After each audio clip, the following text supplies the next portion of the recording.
Salam aleikum, shalom, boa tarde, boa noite, bom dia, não sei qual hora você está vendo esse vídeo. Vamos falar aqui mais um assunto das questões sobre o Novo Testamento, uma interpretação mais ajustada desses termos, né? Desta feita nós vamos estudar sobre as riquezas da injustiça. É sobre uma parábola de Jesus, né? Do administrador infiel, em Lucas 16, de 1 a 8. Encontramos uma parábola sobre um homem rico que empregava um administrador que se mostrou infiel.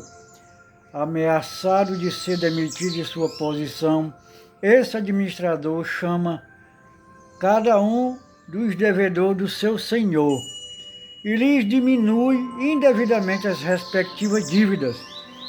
Por este meio, ele procurou conquistar a amizade dos devedores para que no futuro, ao ser ele efetivamente demitido, este o recebesse em suas casas. Verso 4. Ou seja, para que quando caísse em desgraça diante do seu patrão, os seus amigos, a quem ele tinha favorecido indevidamente, pudessem ajudá-lo a manter seu sustento e sua condição social.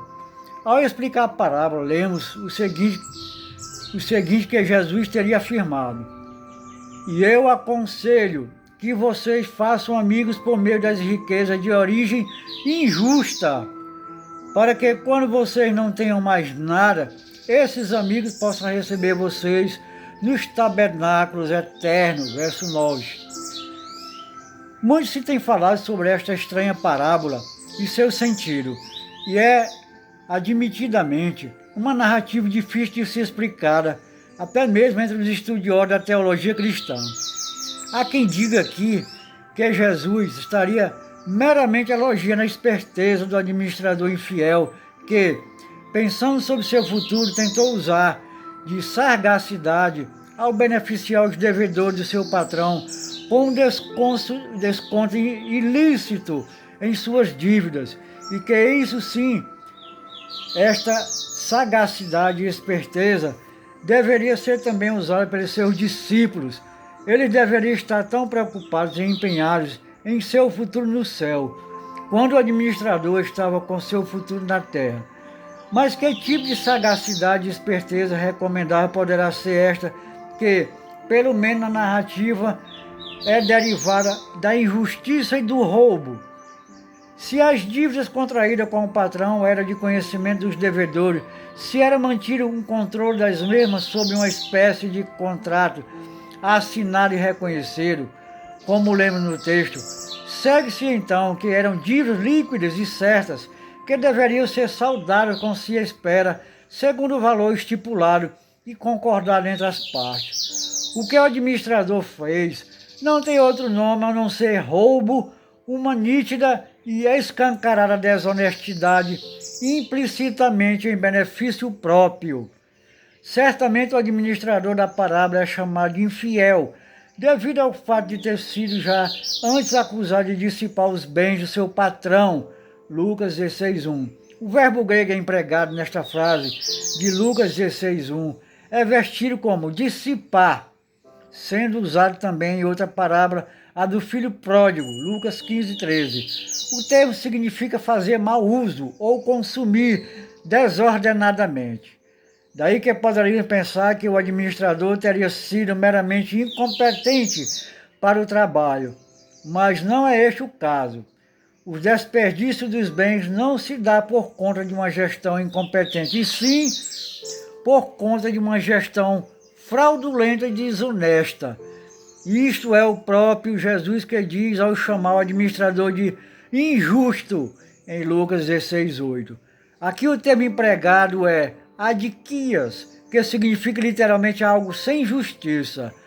Assim, se o administrador foi chamado de injusto, é sinal que estaria sendo desonesto em suas práticas relacionadas aos bens do seu senhor.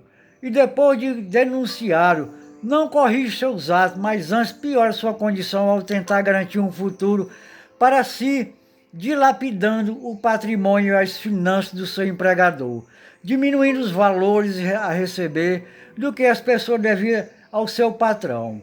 Desta forma, como poderíamos recomendar tal atitude como sendo algo justo e aceitável, ainda que seja apenas para louvar a sagacidade e a esperteza daquele administrador? Se a lição a ser transmitida era essa, a parábola é absolutamente imprópria para ensiná-la. Ela contém elementos nada recomendáveis.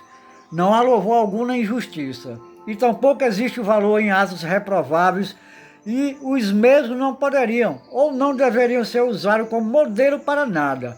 Não trata-se apenas de um ato em si, mas de usá-lo como elemento para que se exalte a esperteza de alguém. E é importante frisarmos aqui que os fins não são justificados pelos meios que usamos. Se desejamos transmitir uma lição positiva, ou se desejamos passar adiante valores retos e justos, como poderíamos usar uma personagem desonesta e reprovável como modelo desta esperteza ou dessa prudência?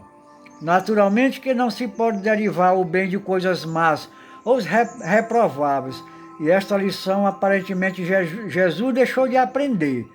Para dizer o mínimo, se os fins são retos da sua parte, os meios empregados para transmitir a lição foram honestamente os piores. É curioso observar também que, pelo que se lê do relato da parábola, aquele patrão elogiou o administrador infiel por sua esperteza e astúcia. E isto é no mínimo um absurdo lógico. Afinal, o patrão tinha sido roubado exatamente por aquele cuja sagacidade ele agora passa a louvar. Seria o mesmo que se assaltado nas ruas e ficasse maravilhado pelas técnicas de roubo que os assaltantes usaram. Quem agiria assim sem que esteja fora do seu juízo perfeito? Não bastasse isto, o texto de Lucas 16:8 usa o termo grego phronimos ao mencionar a esperteza e a sagacidade do administrador desonesto. Essa palavra, que geralmente descreve astúcia e esperteza, é a mesma usada pela Septuaginta em Gênesis 3:1, quando se fala da astúcia da serpente edêmica. E é muito notório que esta astúcia, segundo acredita, independente de forma que se interprete Gênesis 3:1, foi usada para induzir as pessoas ao erro. E da mesma forma, a astúcia do administrador infiel também teve finalidade de induzir as pessoas ao erro, ao diminuir ilicitamente suas próprias dívidas, trapaceando e causando dano à perda a seu patrão. Agora só precisamos saber como ou de que forma uma astúcia que induza as pessoas ao erro e à desonestidade pode ser empregada de forma lícita como uma boa lição. Quem, em sua plena saúde mental, poderia dizer que daqui deveríamos